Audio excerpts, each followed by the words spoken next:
media. He's got a YouTube show, written 5 bestsellers. Fortune magazine, 40 under 40. He is amazing. He's in studio. His name is Gary V. Yeah! Yo! Thank you. Love it. Man. Welcome to Virgin Radio. Welcome to the Bruce Fade Show.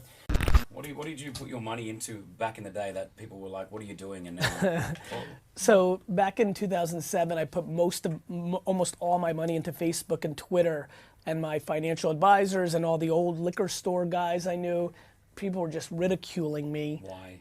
Well, they thought everything was a fad, right? Yeah. Like my whole career, everything I've done, people have been telling me is a fad. When I launched an e-commerce wine site in 1996, the internet was a fad. When I started running Google ads instead of newspaper and direct mail, Google was a fad. When I started my YouTube show, YouTube was a fad. When I invested in Facebook and Twitter, that was a fad. Like everything that I do tends to be a fad or isn't gonna happen.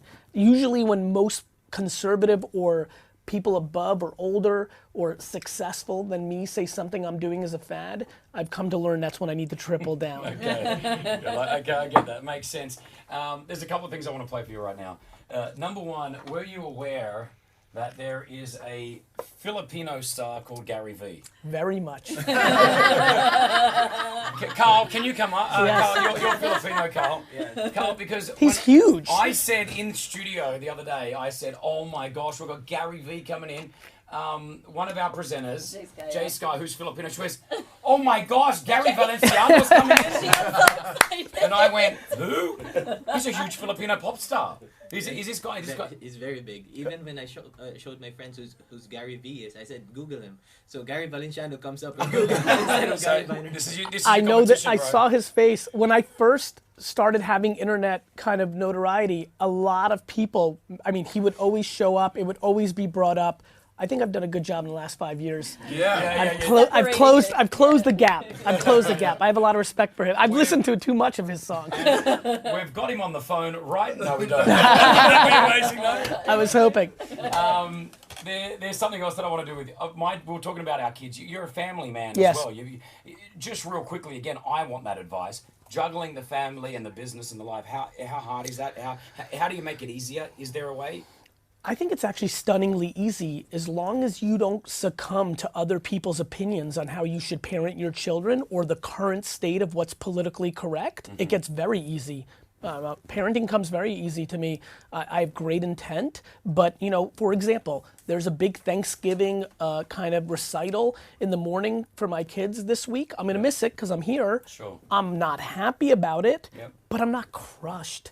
I'm not gonna judge myself like I'm the worst dad of all time. Showing your kids how to live happy is the #1 thing you can do for your children. Because your mother was very influential in that factor, right, when you were younger. Huge, but my dad worked every minute because we were immigrants. He never came to anything I did, and very honestly, my mom didn't go to school stuff either. She was kind of like an immigrant lady. She was to herself. Basically for me, it's very binary. Do your parents love you and put you in a position to be happy? Everything else is checking the box for everybody else. So we'll see. Talking about my kids, this is what I've got right now for you. I've got my girls, Nushi and Kiki, doing some of yours. Have a listen to this. Have a listen to this. Here we go. Gary V, read by Nushi and Kiki, my daughters. Let me tell you, I believe one of the most fascinating excuses in life is I'm so good at so many things that I don't know which one to pick. She's right. I think it's an excuse, and I think it's ego. I think it's a vulnerability. I don't want to waste my time because I'm so good at many things. It's So an good. excuse to not do. Truth. And it's the worst one because you're trying to act cool while not doing anything. Pick something and do it. These are your words. It's amazing. And that's a big one. Worrying about other people's opinions. It's huge. You always hit that one, and that's a big thing, right? After doing this for about 7 or 8 years where you're getting 1,000 comments back in email, DM, whatever it may be, it took me a long time, but I'm like, oh my God, it's judgment. It's other people's opinions. it was so foreign to me because I was in such a cocoon. I never listened, so many things that kept me away from bad things as a teenager was I was in my own head. Nobody else's opinion penetrated me, which didn't lead me to those actions. So it was foreign to me to realize, oh my God, the rest of the world lives a different way. Yeah. And that is why I'm trying to suffocate that, because the more I can get people into a place of feeling confident about themselves for themselves, it's unbelievable what happens when you can actually cut out the noise of judgment of others. It's a big deal. And honestly, and it's fun to be in this region because it's a phenomenon outside the US, even though it's big in the US, it's parents. The amount of people right now who are listening, who are living their lives 100% based on their parents' opinions is staggering. Now, let me create some clarity. If you want your parents to pay for your lifestyle, well, guess what? Then they own you. Yes. But if you don't, and you want to be happy, and you don't want to be an engineer or a doctor or an entrepreneur or whatever it may be, you first have to get off the payroll, be a big boy and girl, and then you may have some short-term pain where your parents are disappointed, but long-term you will have a far healthier relationship. Because the only thing your parents usually are worried about, unfortunately, is the judgment of others. What are they going to think? It's your aunt that is the hidden issue. Because your mom's trying to make you a lawyer because she wants her sister to think you're successful. It's a very complicated mindset, but it's the truth. Yeah. Talking to you when the mics are off is even more interesting. Yeah. It doesn't stop. No. You get people come in, you get artists and superstars and they'll come in and they turn it on when the mic's on. Interesting. And when the mic's off, they're off. Interesting. They just sit there and you were on. You're just, I love that. And honestly, I have empathy for people that need to shut it off. For me, this is like the most fun. Like people, like this is, social media, the timing of my life is laughable to me. To me, I love people so much. Interacting with people is my oxygen. Yeah, but you were asking about us as people, you were asking about how we started. Yeah. Not many people do that when they come into the studio, It's a human connection. Well, it's human funny, connection. social media is so powerful, which you're on, and this is what, for us as radio presenters, it's the first time in our careers that we can interact one-on-one with people that listen to the show. So after the show, I will get onto Instagram and reply to nearly every single Instagram message that I get. We couldn't do that, 10 years ago.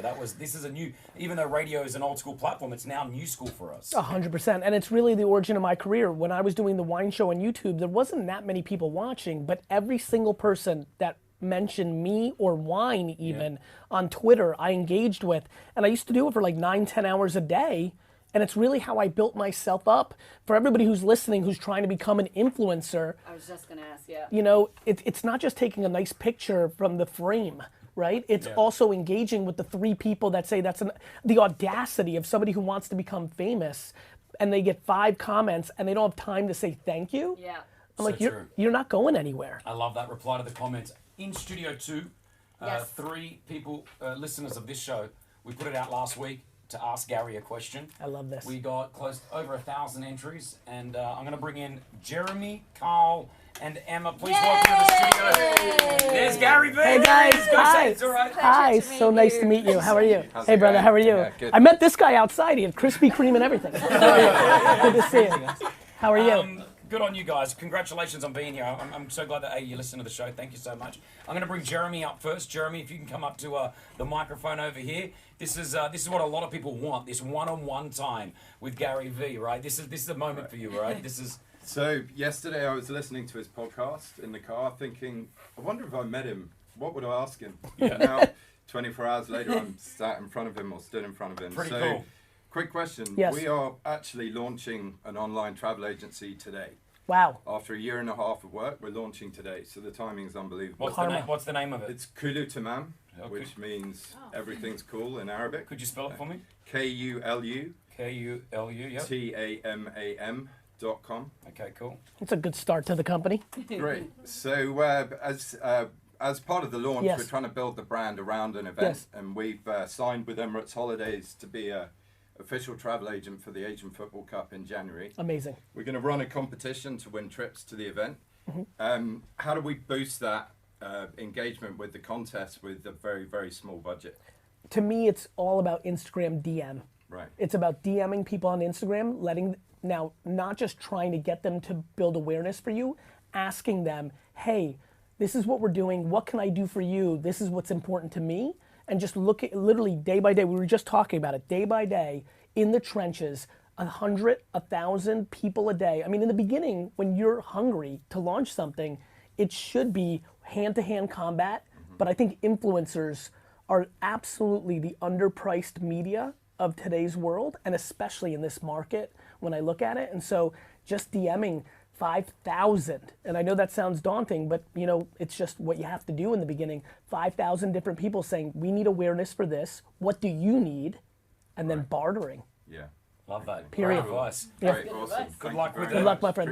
It's Congratulations. Kulu is it live now if I go to it? It is live, yeah. KULUTAMAM.com. Correct. Congratulations, Jeremy. Well I'm glad done. that Very you- much, We'll Chris. get you a photo with Gary shortly, my man. Thank you so much. I'm going to bring Carl up next. Carl, good morning. Good morning. Here you are with Morning. Gary. Where are you from, Carl? I'm from the Philippines. Nice. Very nice. What do you want to say? Gary, I've been watching all your videos, even before Instagram. Thank you. So I know you lay out all the recipes of success. It's about grind, it's about the hustle, it's about everything. But my question is, you know, it's about the mindset, but the question may sound so cliche, but how do you get motivated despite all the factors that comes into your life? For me, it's about doing what you like. I really believe in that. You know, it's funny, I get asked about that question, how do you get motivated? And for me, it's very simple. It's what I like to do. I don't even feel like it's a thing of motivation. It's what I would do if I was getting paid nothing. So for me, if you love your process, then you win. It's kind of like going to the gym. It doesn't come natural to me. For other people, it does, right? And they love going to the gym, and so they don't think it's hard. And I think it's hard. I had to hire somebody to travel with me to get me into the gym. So for me, can you put yourself in a position to do something that you like, then you'll be motivated. Most people are chasing something they think has money in it.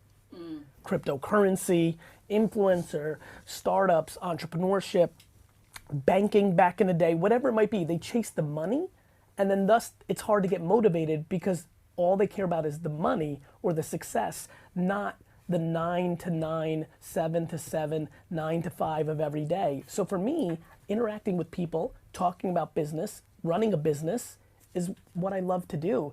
It's why I got D's and F's as a child in school, because all I wanted to do was sell stuff and be a businessman. So now I just do that. Too many people think the thing they love the most, music, art, cooking, doesn't have any money in it because they don't understand how the world actually works. Playing video games used to not have money in it. Now it has a tremendous amount of money in it. So I would tell you to try to put yourself in a position to like what you're doing, then you won't even think about motivation. Nice. Love it. Well done. Emma, please welcome to the microphone. You're with Gary V. Hi, Emma. Take it, go ahead. Yeah, so I've just completely forgot what I was No worries.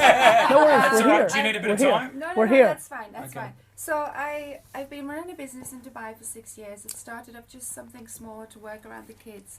And it is, I see the potential in it, it's got potential, but the social market changes so much. Yes.